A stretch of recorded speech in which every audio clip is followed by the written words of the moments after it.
Nagkakaroon po ngayon mga kaistorya ng mass exodus. Maramihan pong paglayas ng mga bilyonaryo sa China.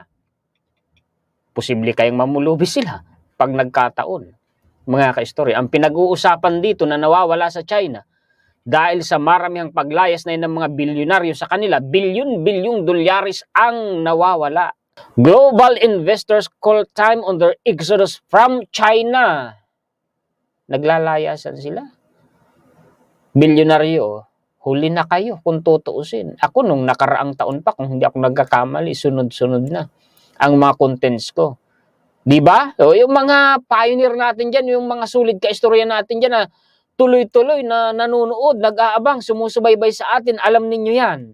Di ho ba, mga kaistorya, talagang binibigyan ko na kayo ng masinsinang updates tungkol sa nangyayari sa loob ng bansang China. Anyway, bigyang pansin ko na po ito. Dahil marami akong referensya, hindi lang po yan ni isa. Ang dami niyan, mga kaistorya. Isa-isahin natin. Si bilyonaryo ang nagsabi. Global investors are preparing to stake bets on China again in a major sentiment shift sparked by Beijing's drive to reverse its economic slowdown and revive long-term interest in its stocks markets. Ang problema kasi dito sa China, nagkakon sila ng ng mga paraan para maisalba ang ekonomiya nila. Yun lang hinihigpitan nila yung mga yung sistema nila. Tapos yung anti-spying law pa nila. Anong nangyayari? Nagsisilayasan, mga kaistorya. Nagsisilayasan sila. Dito medyo hindi pa malinaw. Medyo maligoy pa dito ang mga paliwanag ni bilyonaryo. Dito tayo sa isa. China to see biggest millionaire exodus in 2024 as many head to US. Millionaire pa ang binabanggit dyan. Mamaya, billionaire na nga dito sa kanina Pero hindi lang ito Meron pa. Hintayin ninyo. Biggest millionaire exodus. Maramihan. Mga mayayamang tao. Mga negosyante. Nagsisilayasan sa China. Lumilipat sa Amerika. Actually, hindi lang Amerika Sa Southeast Asia na lamang po ang target ng mga yan. Karaniwan, Japan, Singapore, Philippines. Meron nga pong big time na negosyanteng Chinese. Yung kumpanya nila mag-i-invest dito sa Pilipinas. Bakit hindi sa China? Bakit pinili nila Pilipinas? Di ho ba nakakapagtaka yun, mga kaistorya? Tingnan po ninyo ito. Perfect storm of tensions and uncertainty spurs record global wealth shift report shows. China saw the world's biggest outflow. Palabas palabas yung outflow, hindi papasok. Of high net worth individuals, mga mayayamang tao yan. Karaniwan yan, mga negosyante. Last year, and is expected to see a record exodus of, ito na kaya nga sabi ko sa inyo, libo-libo. Gaano karaming mayayamang tao, mga big time na tao, mga billionaires and millionaires, mga negosyante, ang lumalaya sa China ito 15,200 in 2024. Dealing a further blow to its economy. Lalong babagsak ang ekonomiya nila. Lalong babagsak sila. Lalong bubulusok sila. Gaano karami yan? Naku po. Kaya nga sabi ko sa inyo, pag nagkataon, mamumulubi ang China. Yan yung mga liderato ni Xi Jinping. Tingnan ninyo. Anong nangyayari sa kanila? Hindi pa nila nare-realize yung mali nila Hindi pa nila maamin Pag hindi nila naagapan to, talagang lulublob ang bansa nila. Uncertainty over China's economic trajectory and geopolitical tensions. Yung sa West Philippine Sea, kasama yan. Pag sinabi mong geopolitical tensions, are top of mind for many Chinese millionaires. Chinese millionaires, kasama pala hindi mga foreign investors lang Chinese mismo, in dollar terms, who choose to leave their country Lumalayas sila sa bansa nila. According to the report by investment migration firm Henley and Partners, the US-China's international arch-rival stands out as the top destination according to the researchers. Sipin ninyo, gaano karami? May binabanggit pa ditong numero. Nung nakaraang taon, 2023, nasa 13,800 high net worth individuals ang lumayas sa China.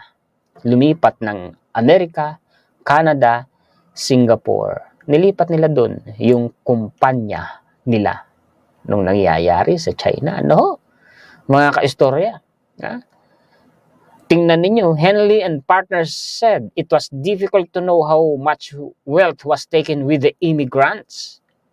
But in our experience, the NHWIs that normally move most are the ones with between $30 million and $1 billion in wealth. Lalaking kayamanan.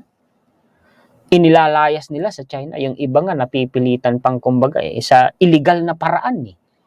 Yung mga Chinese na mayayaman, sa illegal na paraan nila inilalabas yung pera nila. Kasi kung sa legal na paraan, hindi lahat ng pera nila mailalabas nila sa China. Willing sila to take the risk. Mailabas lang nila yung pera nila, yung kayamanan nila out of China.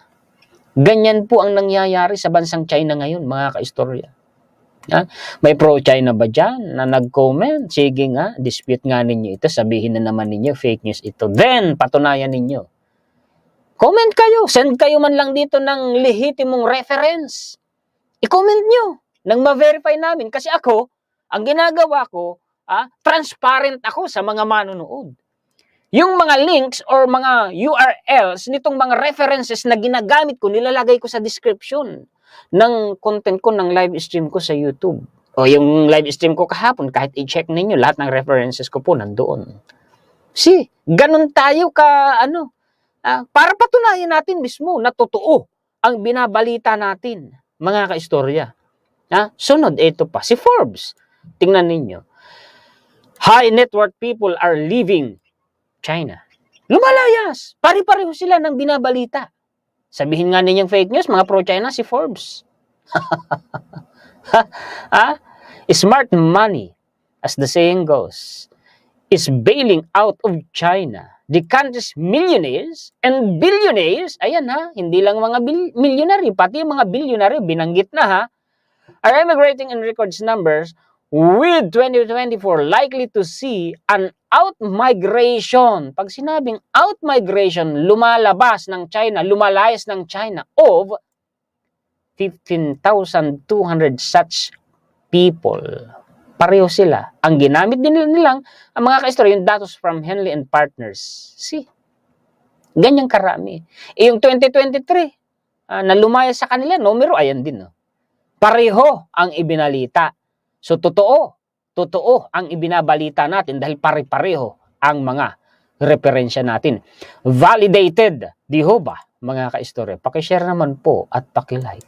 Ito pa, mainstream uli, China, nung nakaraang taon ito, 2023, China, to see the world's biggest millionaire exodus this year, new study shows. So, totoo, yung binalita nung tatlo, kanina, na nung 2023, ganoon nga ang nangyari. Kasi nung 2023, binalita ng mainstream. Dito naman, tingnan niyo sa key points nila, ang laki pala. Hindi lang, hindi lang ito Ito pala. So, totoo nga. Validated yung impormasyon, mga kaistorya. Dahil binalita ng mainstream at pareho din po ang ginamit na datos from Henley and the Partners. See? Sige nga. Asa na, mga pro-China, paki-comment na kung fake news ito. Sige, laban tayo. Laban tayo sa debate. Yung mga yan, wala namang ibukang bibigyang mga yan kung hindi mga naratibo ng China Wala yung may ipapakitang Actually, pag nag-research kayo online, kahit sa Google, mga kaistorya, may mga makikita kayong mga pro-China references. Controlled or malamang funded by China. Kailangan marunong kayong kumilatis. mga kaistorya, ha? Ito pa po, tuloy. Si The Guardian ito kung hindi ako nagkakamali. Oo nga, ha? The Guardian, ito'y 2023 din po. China's billionaires looking to move their cash and themselves out. Billionaires daw po, sabi ni The Guardian. Billionaires are notoriously difficult to track. It's no surprise. The easier they and their assets are to find, the easier they are to tax. But by all accounts, the number of over-wealthy people in China is in decline. Of the world's estimated 2,640 billionaires, at least 562 are thought to be in China, according to Forbes, down from 607 last year. Out of 607, mga kaistorya, ito na lamang umano yung billionaires na nasa China. So, totoo nga. Maraming lumalayas. With crackdowns on financiers and a roiling political climate, yan yung binabanggit ko sa inyo kanina. Crackdowns. Yung talagang kinakrakdown nila yung malalaking kumpanya, malalaking negosyo sa China. Biglang nawawala nga yung mga founders iniimbestigahan nila diniditinin nila Many of China's rich people are looking to move their money and themselves out of the country. China's elites, ang mga mayayaman yan, have long looked for ways to take their money overseas. Matagal na nilang hinahanapan ng paraan na mailayas yung pera nila. Officially, individuals are only allowed to transfer $50,000 out of the country each year. Yan nga sabi ko sa inyo, kinukontrol ng China. Kaya napipilitan sila na sa illegal na paraan, ilayas yung pera nila from China. Ito lang legally yung pwede mong ilabas. Paano kung million-million na dolyar yung pera mo? Or billion-billion? Tapos ganyan lang ang legal na pwede mong ilabas. Taon-taon pa. Anong mangyayari sa'yo niyan? Diba?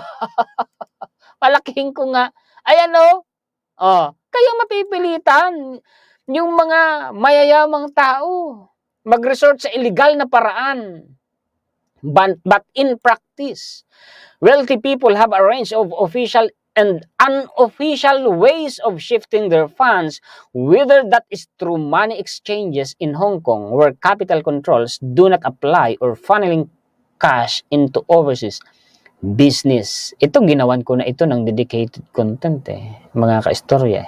Before the pandemic, matagal na palang nangyari. Bago pa nag-pandemic, 150 billion flowed out of China. Pera yan na lumaya sa China. $150 billion each year. Yun ba yun? Grabe, malaki ang nawawala sa China. In the first half of 2023, there was a shortfall of $19.5 billion in China's balance of payments data. Lalaki ng datos na pera na pinag-uusapan dito Ito pa. Ito literal si South China Morning Post ito Tingnan po ninyo. 5 Chinese billionaires. Mga bilyonaryong Chinese yan na inilabas na nila yung kayamanan nila sa China.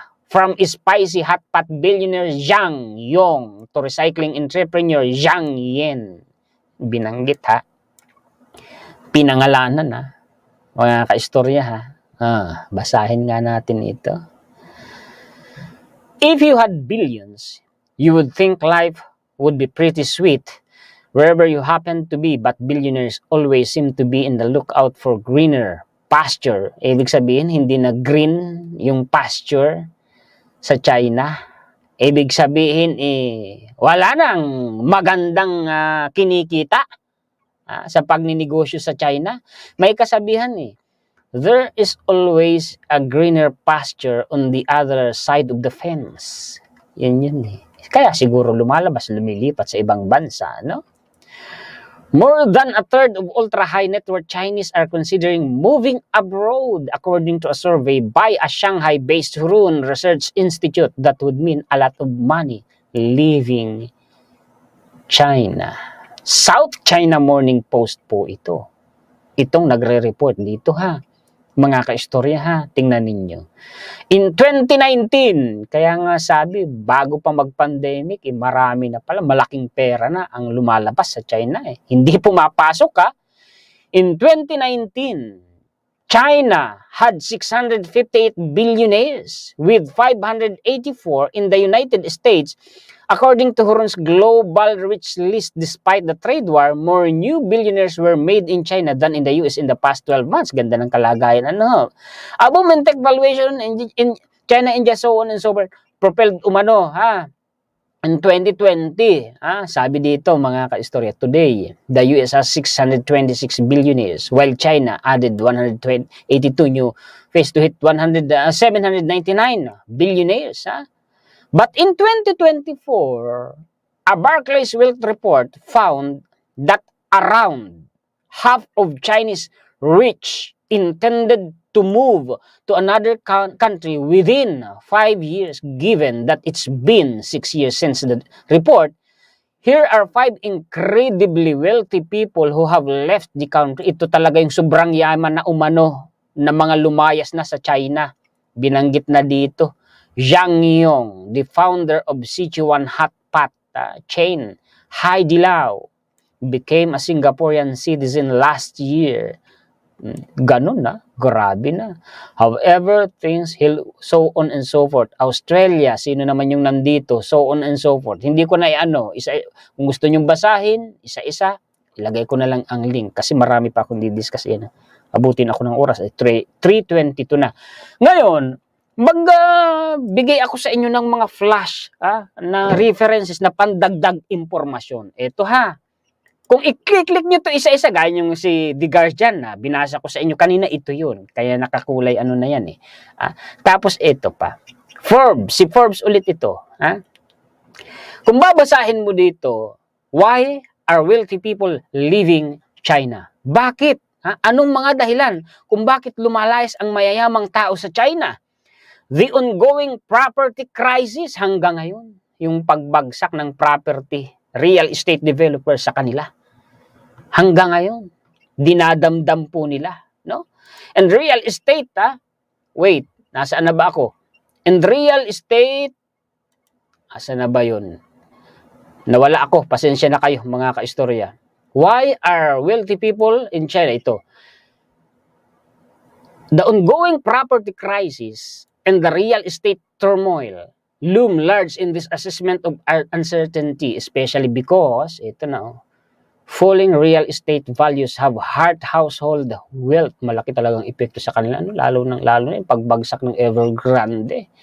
And accordingly, left questions about China's general economic growth prospects. Sa madaling sabi, yung kalagayan ng ekonomiya ng China na bumabagsak ngayon, isa sa dahilan kung bakit lumalaya sa kanila ang mga mayayamang negosyante, mayayamang tao sa kanila. Tingnan pa ninyo dito sa sabi ni Bloomberg, mga kaistorya. Asa na naman yun, nawala na naman ako. Kung magkano yung nawawala sa mga bilyonaryos sa China, magkanong pera. Itong si Shanshan, mga kaistorya, chairman of Hangzhou, ay nalugi, nawalan ng $13 billion. Laki nun. So far in 2024. According to the Bloomberg Billionaires Index, with a fortune of $54.8 billion as of Monday, laki nung nawalan. Imagine niyo, $13 billion. Grabe yun. Ito pa, bakit mga nagsisilayasan sa China? Migrants say, ito, they are fleeing political repression. May political repression ba sa Pilipinas? Wala. Matindi dun. Di ka pwedeng basta-basta kumontra dun. Di ka pwedeng basta-basta magsagawa ng rally dun. Kahit pa yung pagbablog na ganito, natitirahin mo ang gobyerno, kagaya ng mga ginagawa ng vloggers na Pinoy na anti-government, bawal dun. Kahit nga wala kang ginagawang masama dun, pag napag-initan ka, yari ka. Yun, isa yun sa dahilan kung bakit sila nagsisilayas sa China. And the failing economy, yung pagbagsak ng ekonomiya nila with no income. Tingnan ninyo ang kalagayan ng China. Pag binaba mo pa, ito pa mga kaistorya with crackdowns, ito si The Guardian on financiers, yung pinakita ko sa inyo ito kanina, kina-crackdown. Marami ito, mga kaistorya, pag nag-research kayo, isa ito sa paraan ko, taktika ko ng pag-research ganito. Mga kaistorya, ito yung kay Forbes, kung mapapansin po ninyo. Dami niyan, mga kaistorya, ito pa. Si Wikipedia naman ito. 13,000 umano, nag-i-immigrate na. Sa US, Canada at Singapore. Actually, may lehitimong referensya ako na pinakita kanina na ganyan din ang sinasabi. Kasi dito kay Wikipedia, pwede kang mag-edit dito. Pwede ka diyang mag-input ng informasyon. China will lose more than twice as many millionaires as India, which occupies second place in Henley and Partners ranking. Around 10,800 millionaires left in China in 2022. See?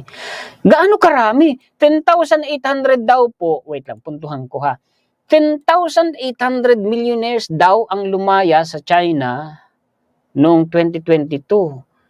Tapos noong 2023 ay nasa 13,000 plus. Libo-libo Tapos ngayon, ang estimate ngayong 2024, aabot ng 15,000 plus.